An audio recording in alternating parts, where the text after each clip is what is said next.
Constitution is a wonderful document, but without the people, the Constitution really doesn't work very well.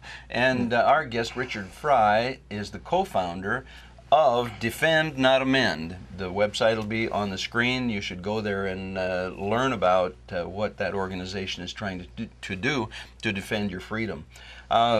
Richard, let's talk very briefly about how the federal government, the central government is supposed to work, and what seems to be askew right now.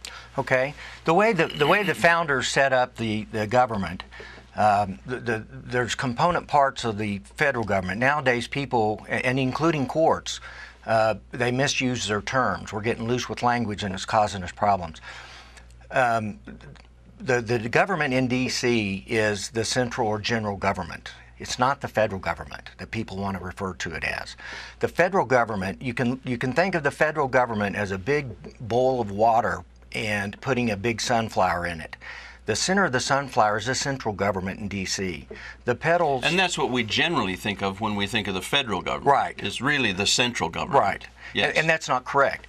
The petals of the sunflower are the states, and the bowl itself is the people, right? And that whole component system is the federal government, including the people, the states, and the central government. Absolutely. Okay. Because one way you can kind of put it in perspective is, who's the sovereign in this country? It's the people. We're the sovereign. You can't exclude the sovereign from the government. So that kind of helps. Now, in other countries, the people are not part of the government. They are servants to the government. So that's what's unique about America. They deny the uniqueness of America in the way that they want to do it. So the problem right now isn't our Constitution. No. It's not our system. No. Then what is the problem? Well, the problem is that the way the founders set it up, you can think of it as a scale, and the Constitution you can think of as a scale.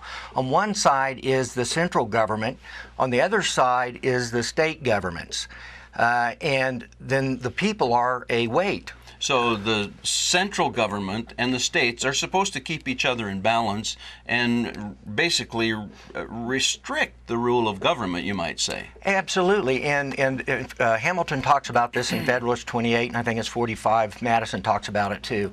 And what's supposed to happen is, if the central government gets out of control, the people are supposed to give their support and power to the states to bring it in. It's a participatory government. The people have to participate or it doesn't work. Okay, and that system is already in place. We don't have to amend anything for that system to work. What we have to do is engage Americans. Absolutely. The problem with the system is that the American people are not upholding their patriotic and moral duty to keep their servants, the politicians in the central government and state governments, under control. That's the problem, and that's what the solution is, to get control, I say, of the states first, and then let the states do their job.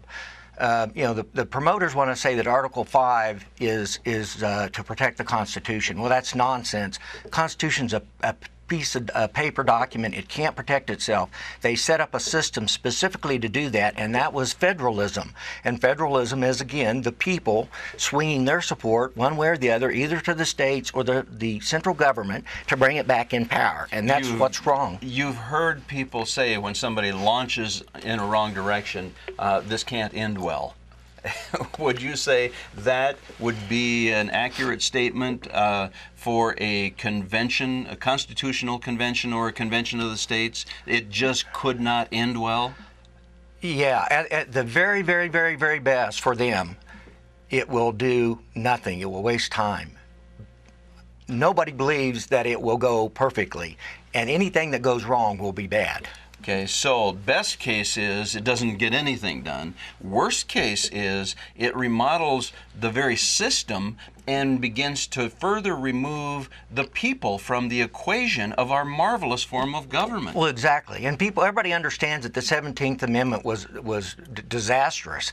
It took away the state's representation in the central federal government. And this is going to be even worse than that. People would look back 20 years from now and think, my God, what did we do? Well, I think it's very clear what we need to do. We need to get involved, we need to become engaged, and we certainly don't need to amend the Constitution.